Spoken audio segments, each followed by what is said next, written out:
Well, I'd like to begin by thanking Ms. Cannon and Mr. Payton and Mr. Blake for having this opportunity to be able to share with you today. I'm excited about researching my ancestors. A little bit about myself. I started researching my ancestors when I was in my late 50s, at a time when most of my ancestors who could have told me about our history were no longer alive. And I'd become one of the seniors in the family and with no one to talk to.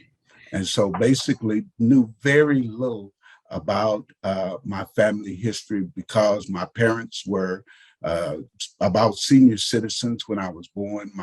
My mom was 48 and my dad was 49 at the time that I was born. And so my parents are quite old. They didn't talk about the past. They didn't talk about the history of the family. And I just came to realize there must have been something that they didn't talk about. And so when I decided to do this presentation today, I wanted to bring to you what I feel like is a very essential aspect of doing African-American research, and where I have found the greatest joy is in researching my enslaved ancestors. In researching them, I entitled it Looking for a Finding Nemo. And I don't know if you're familiar with the little cartoon, the animated cartoon where Nemo is a fish in the sea, lives with his father. He gets lost. He's led away by some despicable characters that take him from ocean to ocean. He goes into homes, into fish bowls, and down into toilet stools, into the sewer. All the time, his dad is traveling across the world from ocean to ocean, looking for him, trying to find him. And that seems to be our story as African Americans in this country, as we endeavor to research our ancestors back to the motherland. And I think that's the most exciting aspect of it. Alex Haley started that years ago with the book called Roots, researching our ancestors. And so as we research our ancestors, I believe that we have to make a spiritual connection.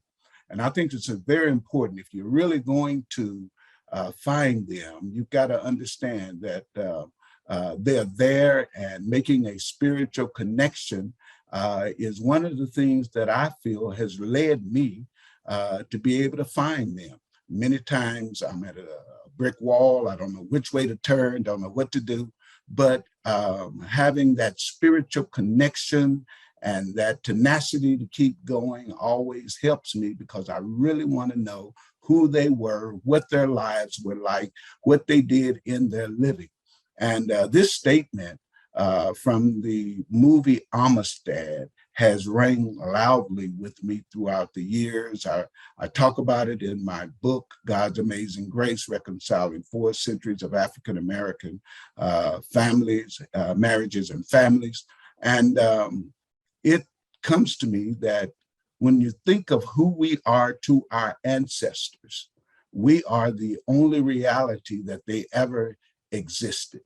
This statement comes out of the movie by a leader who was on a fishing trip and who found himself overcome by some pirates and taken aboard the ship, he and his crew, and they found themselves enslaved as free African Americans, and fighting for their freedom. They found themselves on the shores of America after the international slave trade had ended in 1808. And John Quincy Adams is representing them. He says to this man by the name of Cinque, he says, Cinque, you realize that here in America, you're going to be all alone as you fight for your freedom. And Cinque said, we will not be alone. I mean, my ancestors. I will call into the past, far back into the beginning of time, and beg them to come help me at the judgment. I will reach back and draw them to me, and they must come, for at this moment, I am the only reason they existed at all. That statement always just touches me because when you stop to really think about it, our ancestors are the only reason, we are the only reason that they existed at all. We are the reality that they existed. And when we come to realize that our enslaved ancestors and connection with them, that they want to be found, and we have to find ourselves accepting them for who they were. And, for years, I had to really wrestle with, I am the descendant of a slave or of slaves. And I was embarrassed by that. I was hurt by it. I was ashamed of it. And I can remember when I first realized that I was a descendant of slaves, I had to really work on myself. It was a frustrating thing for me, and realize that my ancestors, and I had to answer a lot of questions in my heart and mind. And one of those questions was, why did our male ancestors not fight for freedom? And it wasn't until I started to do the research that I learned I had to accept them for who they were and accept their status in life simply because there wasn't a lot that they could do about it. And then our ancestors were written out of history. They need to be found. They want to be found. And so I believe that we have the technology today, we have the wherewithal today, we have the ability today to find our ancestors, and they've been written out of history. We wrestle today with our history being taught. CRT our society doesn't want us to teach that, but I found that we have to teach our own history. And in teaching our own history, we then get the story out, regardless of what others say about our history. And so I've committed to telling our historical story. And first of all, we've got to realize that there are some things that we are impacted by the past. Family therapists call it multi-generational transmission. That means that you are your father and your mother's children and your ancestors, and the things that went on in the past affect us today. That's what they call multi-generational transmission. When our ancestors went through a trauma, when they went through a pain, when they went through a heartache, they had no therapists to help them. They had no counselors they could go through to. And so they had to work through it on their own. And many times in working through it, they handed down their traumas, their pains, their frustrations, their angers to their children, keeping the heartaches of the past alive. And the children didn't know what was happening. And when it is undealt with, according to family therapists, multi-generational transmission after 3 to 4 generations will cause mental illnesses, schizophrenia, bipolar. And when you look on the streets of downtown Dallas and all of our large cities downtown, and you look at the people who are on the streets, the majority are African Americans. And we have to wonder if it isn't because of what slavery did to us and the multi-generational transition and the cultural trauma that we've had to deal with in this country. And then we must understand the apple doesn't fall far from the tree. And that's an old colloquialism, an old statement that when we are living our lives, we are like those who have gone on before. And that's not always a bad statement. Some of our ancestors did some great things. While we usually take this statement and want to refer it to that old uncle who was a drunk, or that individual in the family that wasn't a good person. but I think that there were some good things that were handed down to us as well. It wasn't all bad, but we developed a strength. We developed a tenacity. We developed the ability to cope in life and to cope in society from our ancestors who were enslaved. And we are the better because of it. And I think sometimes we need to go back to what they use and depend on God in a great way to help us through it. And then most of all, we've got to learn to embrace them with love. When you find that ancestor, no telling what you may find going on in their life. You may find them on a slave block. You may find them being whipped in some of the historical narratives that are out there. You may find them suffering, but whatever the situation is, learn to embrace them with love and appreciate them for who they are in your life and what they went through. And so when we look for finding our Nemos in our life, our ancestors that came across the sea that are lost to us. We don't know where they are. We don't know what they went through. I believe that there are two aspects to doing family genealogy, one before the Civil War and one after the Civil War. Today, I want to focus on before the Civil War. When doing your research before the Civil War, you want to begin looking for your ancestors who were enslaved in will, probates, records of slave owners, simply because they bequeathed their slave to their family members and others.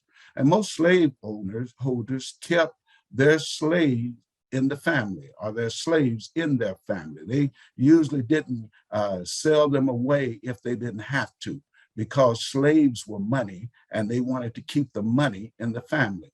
And then look in deeds records, bills of sales, and wedding gifts of in court documents and in records in the courthouse, because those records, slave owners most of the times put out there because it gave proof of ownership, that their son or their daughter owned that slave, or whoever bought a slave, they had to have proof of ownership. Then look at plantation records. Indexes for some records are available in the Dallas Public Library. Dallas Public Library just is a great place, and on most public libraries, main libraries in most states and cities are great at having records that will help you work through who your ancestors are. And then the slave narratives and the Federal Writers Project from 1935 to 1943. A comprehensive index for the American slave is a part of that. And it actually gives a breakdown of where slave plantations were located all across America, and give you an opportunity to look up and see if your family was one of those people who was interviewed in the slave narratives. And but a great thing, it also is in the Dallas Library. One of my favorite sites is the Familysearch.org Catalog. That is under the search bar there, and you go into the catalog and you can put the state, you can put the county that you're looking for. And if there are records that are in the courthouses, probate records, genealogical records are all found there in this catalog. A wonderful site that most people don't realize because they don't go that deep into familysearch.org, but it is a great, great tool to use in order to be able to find your ancestors. And so the U.S. Census of free and enslaved African Americans actually started in 1719 through 1860. Enslaved people as well as free people were included in the census. Now, they weren't like everybody else, but they were included. And what we have to understand, when we look at the census records give us some information when we look in depthly at them that just glancing at them won't give you. So when you compile the census records for the year 1790 through 1860, you will find that there are a free percentages of African Americans as well as an enslaved percentage of African Americans. The highest years for free African Americans was in 1830. There were 13.7% that were free. The highest enslaved time in America for African Americans was in 1790. There was 92.1% that were enslaved. By the year 1860, there were 11% free African Americans, and 89% of African Americans were enslaved. And so when you think about that, 89% of African Americans being enslaved in 1860, that means that only 11% were free. You are fortunate if your ancestors were free and a part of that 11%. While 89% of us, if we're going to do family genealogy, we've got to look for our ancestors in enslavement. And so this document is also found in my book, God's Amazing Grace, Reconciling 4 Centuries of African American Marriages, where I pulled together those statistics and how marriages and families began to improve after slavery and how more children began to be born between the years 1870 and 1880, now that they could have legitimate families and get married.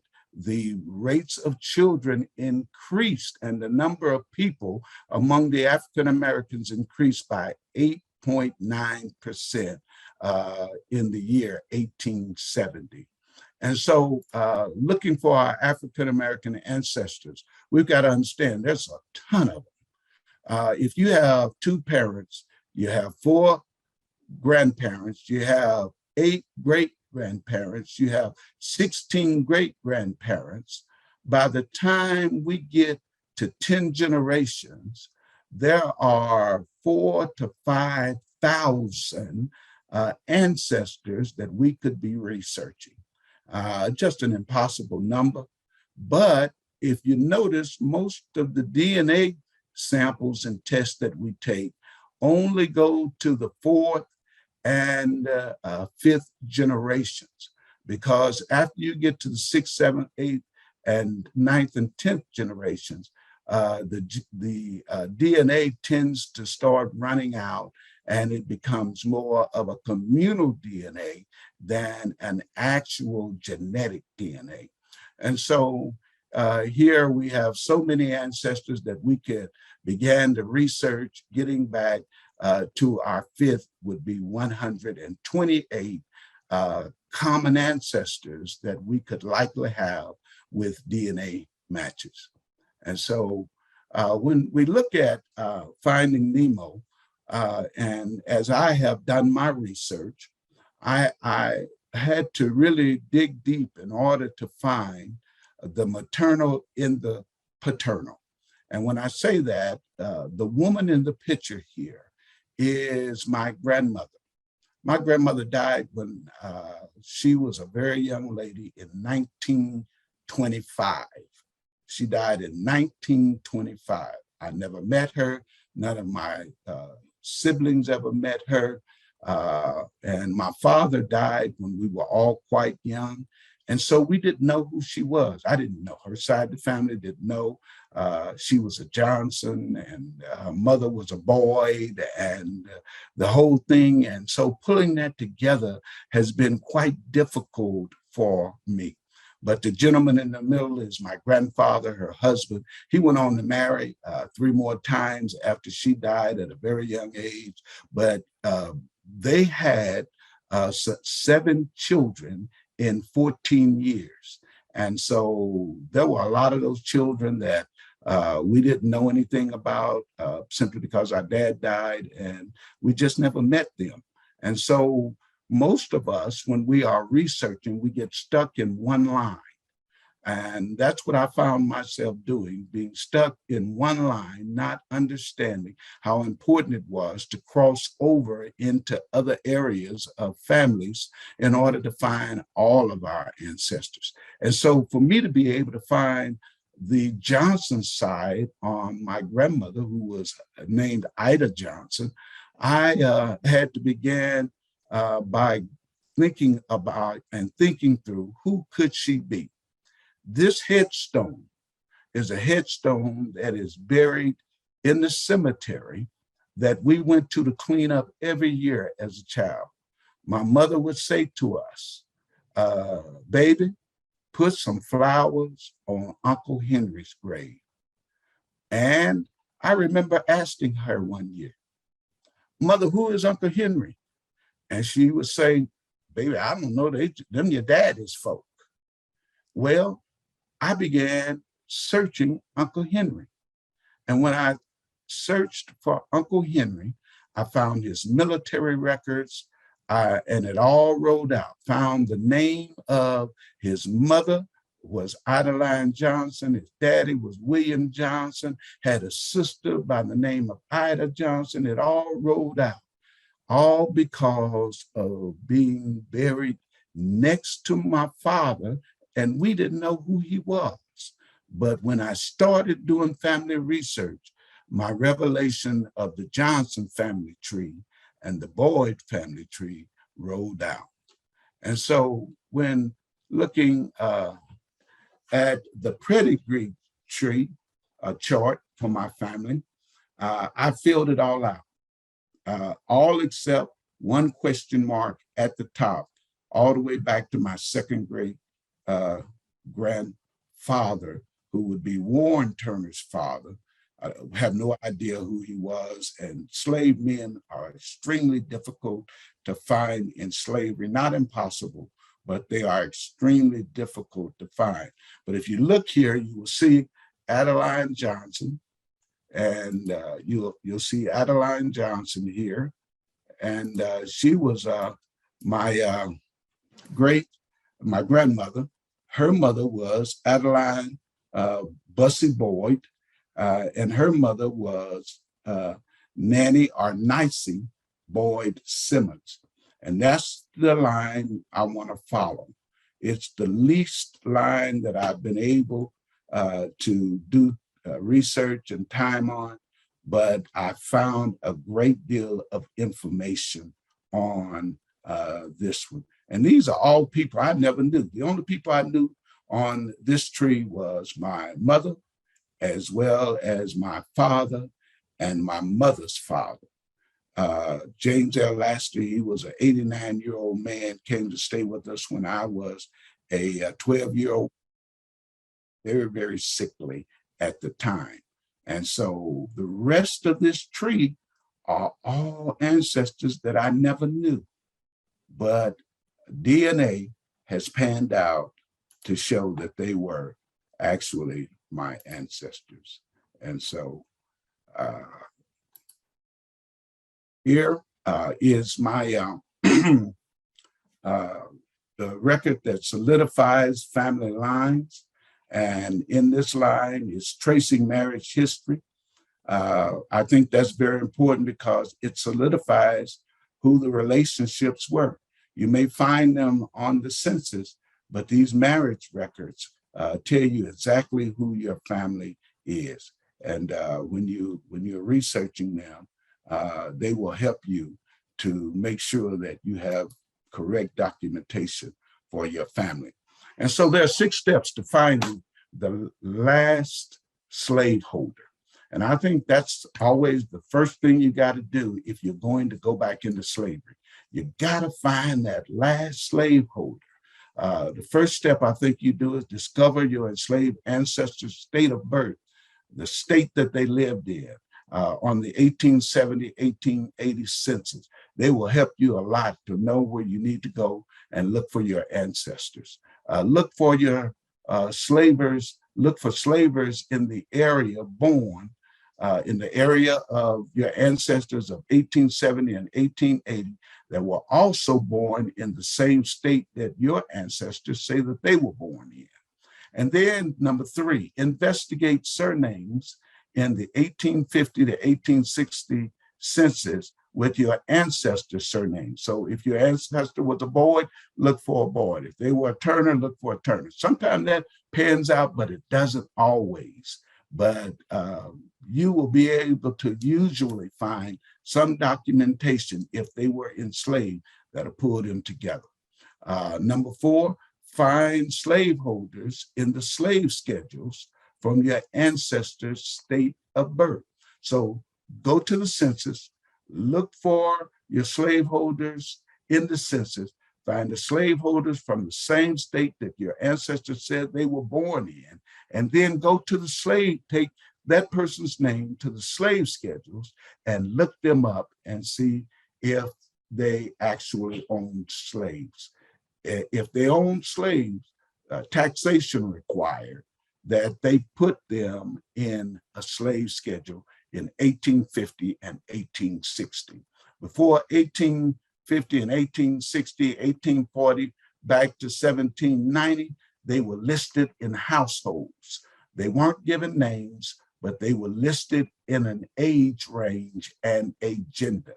And so, number 5, match possible slaveholders' names in slave schedules and match your ancestors' date of birth and gender. So when you get to the slave schedule and you have a slaveholder that's from that same state, then you know a general age of your ancestor.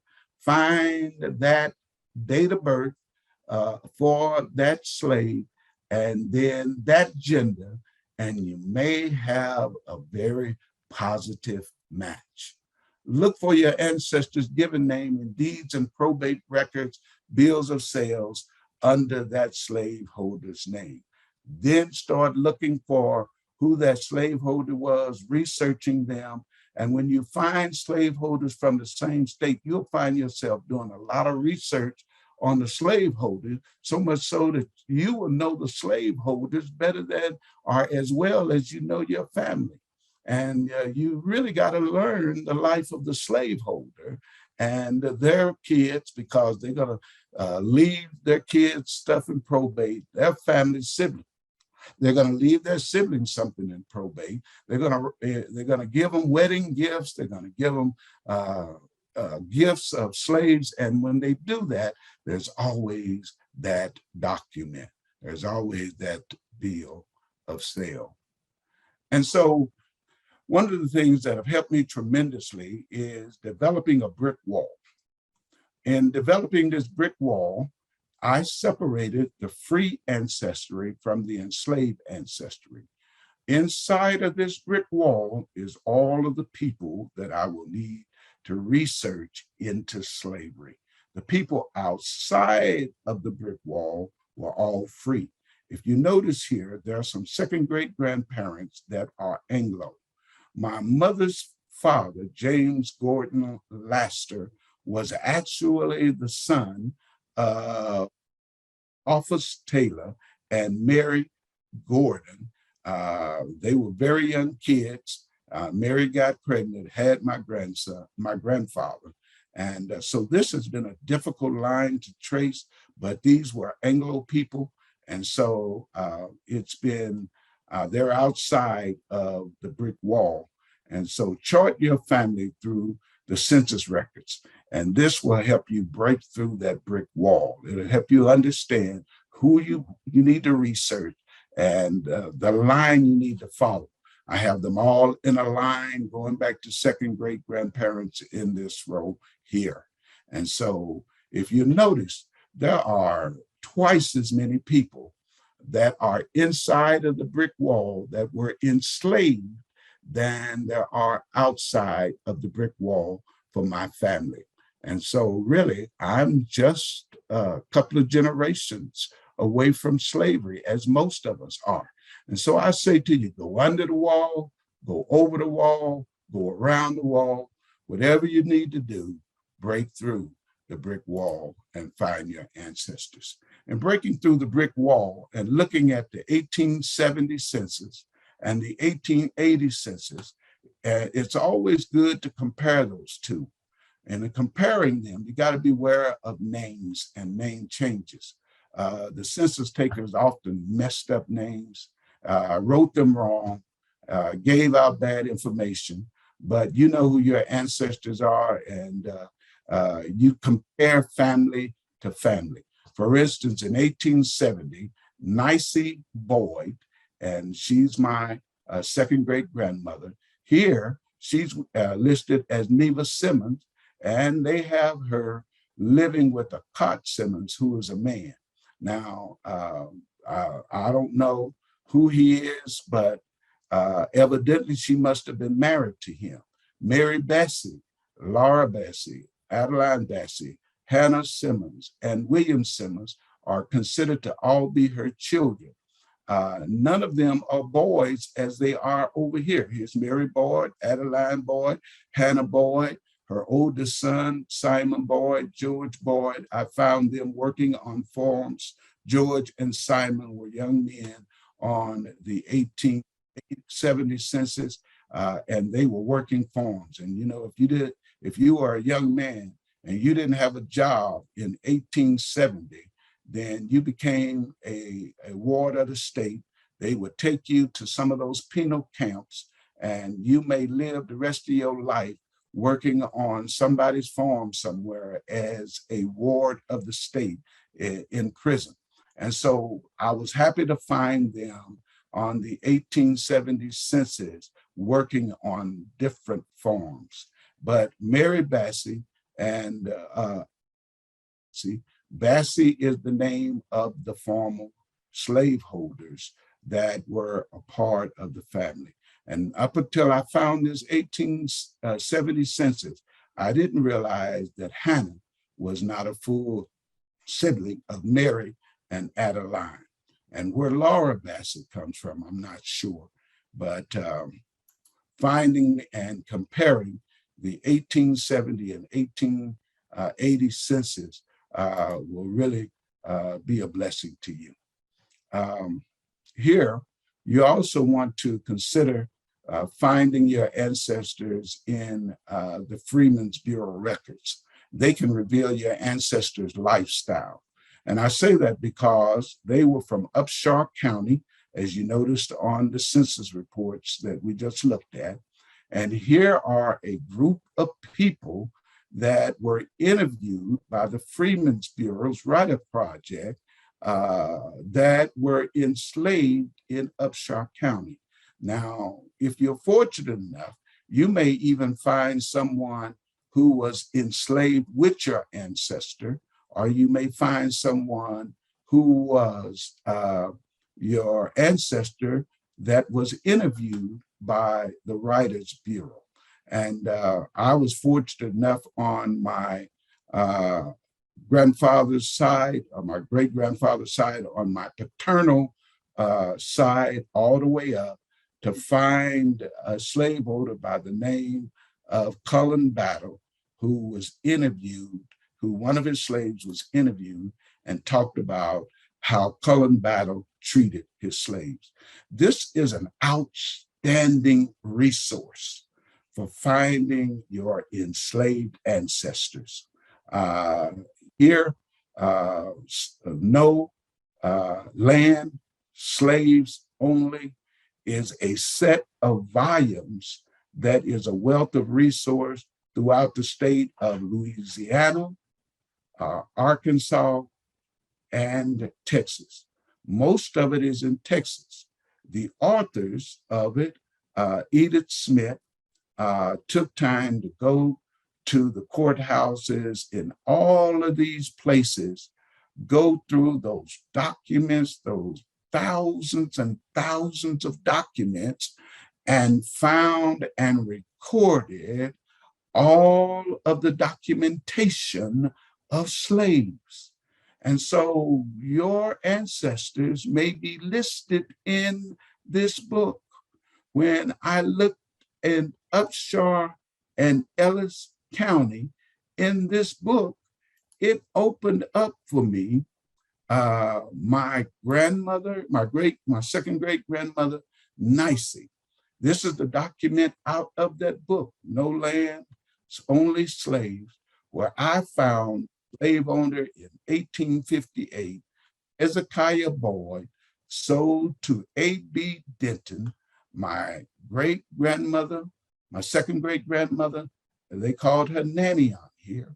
She was 24. Her son, Simon, was 5, and she had another son, George was 3. You saw them on the 1880 census that we looked at earlier, and it is recorded in the court clerk's office of Upshur County in Texas. G.E. Warren was the court clerk at that time. And it's important to know the families because A.B. Denton married Mary Ann Boyd, who is the niece of Edward Moody Bassett, and she is the daughter of Letisa Bassett and Walter Boyd, who married Hezekiah Boyd. And so here, Hezekiah Boyd sold in the family to his father-in-law, Nicey, Simon, and George. And there again is the Bassey name that Mary and Adeline, my great-grandmother, took on as a Bassey after slavery. And I'll tell you how that happened. That happened because of the difficulties that Hezekiah Boyd went through. Here we have learning to read the slave schedules. When you get to the slave schedules, you want to look at them in-depthly and know your family, because this one can be kind of misleading. When you look at A.B. Denton, who we just talked about, who Hezekiah Boyd sold second great-grandmother Nicey to, he recorded that she was a female, but here that looks like 55. Here they have it recorded at 22. And then here, this looks like 22 for the male in the family, which I believe was Cox Simmons. We talked about him earlier, but they have him at 22. And then here's Simon, and then here's George. And so I recorded that. And then one thing that I think we often overlook in looking at the slave schedules is at this little number right here tells you the number of slave houses that this slave owner actually had. And so they were living in two different slave houses, or at least they had access to two different slave houses, although the number of slaves that A.B. Denton had were only, and those were the 4 that he bought from Hezekiah Boyd. And so Hezekiah Boyd, when you look at him and being the slave owner of my second great grandmother Nicey, he was born in Edgefield County, South Carolina.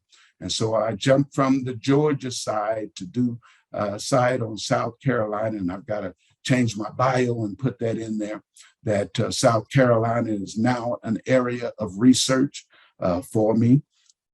And he lived in Edge County, was born there. Then he moved to St. Petersburg, Beaufort, South Carolina, then to St. Luke's, Beaufort, South Carolina. And he had 19 slaves in 1900, 25, and then 35. And I believe during this time, he was in Beaufort County, which is an area of the slave ports. And I believe he was down there buying slaves for his family and making sure that they had inroads into the slave system by buying slaves directly from Africa, I believe, in 1820 and 1830. By 1840, he moved to Columbia. By 1842, he married Mary Bassey. We talked about her earlier. She dies after a few years. By 1850, he lived with his father-in-law in Harrison in Upshur County, E.M. Bassey. I believe after his wife dies, after just a few years of marriage, his life was never the same again. By 1840, he's living with Walter Boyd Jr. No slaves are mentioned, but we know that E.M. Bassey still has slaves, and I believe they're Hezekiah Boyd slaves, and there are 14. This Hezekiah E.M. Bassey was Hezekiah Boyd's father-in-law, and they were in Harrison County. The slaves were there in Harrison County, Texas. And so looking at Thomas Boyd's estate, I was able to find Nicey's mother in the Thomas Boyd Inventory of Slaves in Montgomery, Alabama in 1839. Thomas Boyd moved from South Carolina to Montgomery, Alabama around the 1830s, 1820s. And so here you'll find right there is a woman by the name of Judy, who has a child by the name of Samson, okay?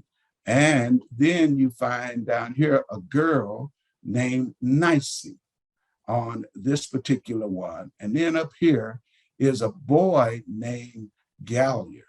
All these, Gallier, Nicey, and Samson are all the children of Judy. And how do you know that? Because where there's one recording, there's another in the slave documents. The will and the probate records here, we see where a division of slaves bequeathed to Hezekiah Boyd on December 20th, 1839. We see up here where Judy and child and Nicey are together. But then here, when they are dividing the lots out, they first put Judy and child, that would be Samson again, and then Gallier and Nicey. And they were appraised at $1,475. And so consequently, that would have meant that Gallier was also a part of this family, but it made the lot too large. So they had to take Gallier out.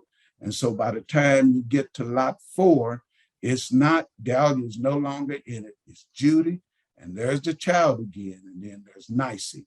And Gallier was given to Hezekiah Boyd's brother by the name of George H. Boyd on draw 5, and Gallier and a young lady by the name of Jenny. And then they said he had to pay $43, whereas Hezekiah received $81.66 in his draw of slaves. And so look for will and probate records of slave owners. They'll tell you a whole lot. One of the things I thought was interesting here is that Thomas Boyd, his slaves, he started out 1790, he didn't have any. 1800, he didn't have any. Hezekiah had all the slaves down in St. Petersburg. But by the time they start getting together in 1820, making that move to Montgomery, Alabama, they now began to have slaves. He had 30, had 39, had 14. By 1830, he had 10. By 1839, the year of his death, he had 14 slaves, Thomas Boyd did. And so one of the things I find so fascinating is to be able to find where our ancestors actually came into America. And so in South Carolina, Beaufort County is a main slave port that was used. Here's where Hezekiah Boyd lived until he moved in Orangeburg, until he moved to Montgomery, Alabama. And here's Edgefield. That's where actually Hezekiah Boyd was born. But Hezekiah resided here until he moved to Columbus, Georgia for a short period, and then moved to Harrison, Texas. And so this is a good way, if you can find an area close by where your ancestors were enslaved, this may likely be the area or the slave port that they actually came to American soil in. And so here are the slave manifests for this particular area.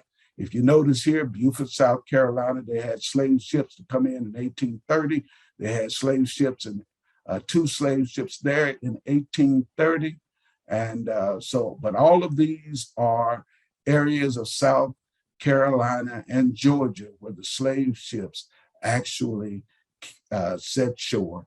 And in the original site, if you look at the manifest, you go to the manifest site, you can just click on the name of the slave owner or the ship, and it will pull up the manifest, and you'll be able to see if your ancestors are actually listed there. So as we draw to a conclusion today, finding your Nemo, you can also find them in the DNA, in your DNA. There are 18 matches that I have to Nanny Nicey Boyd Simmons.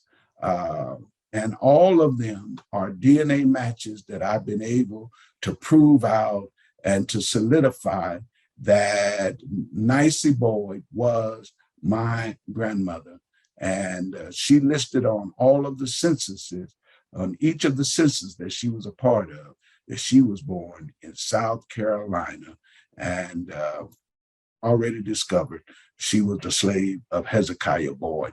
And so when doing your research, you will find that your ancestors will show up when you start doing your DNA test. There are several DNA sites you can go to, 23andMe, myheritage.com, ancestry.com, and others. I personally use myheritage.com, ancestry.com to find my ancestors. And I've got thousands and thousands of cousins that I've never met. And I'm sure that all of them are related to me in some way or another because of the DNA. When looking at Nicey Boyd's DNA, basically all of the matches that I have high percentages of Nigerian and Benin Togo. This is a chart that I put together. I am 89% African, 11% European DNA, 16% of my heritage comes from the Congo and the Southern Bantu, 5% England, 4% Wales, 2% Ireland, and others. And so your DNA test will find your living and your distant ancestors and will help you get back to Africa by defining your ethnicity. And this is the ethnicity chart for my ancestors. And so finally today, I would like to challenge you to start writing your family history for future generations. I think it's important that we write our history. Start finding the documents and transcribe them all for your family. When you find them on the original microfilm, take the time and read them, transcribe them so that they will be made available for others, and so that future generations coming forward will have a much easier time in finding our ancestors and knowing our story. And that's the final thing. Make a commitment to tell your family story. Tell it to your relatives, tell it to your friends, tell your family story, because that's the way we get the message out. I've learned to become a compassionate genealogist because finding your family in slavery requires that you have a compassionate heart for whatever they have gone through. As I've looked at some of the others, family that are on my pedigree chart, some of their stories were very horrific stories that one of these days I'll have an opportunity to also make those presentations, and hopefully it won't be long. And so thank you so much for your time, Mr. Payton, Ms. Cannon. That concludes my presentation, and I'm available for any answers or questions that anybody might have. And so I think now I stop sharing my screen. Thank you so much, Mr. Turner. Great, Dr. Turner. Excellent. Excellent. Thank you. Yes. Thank you.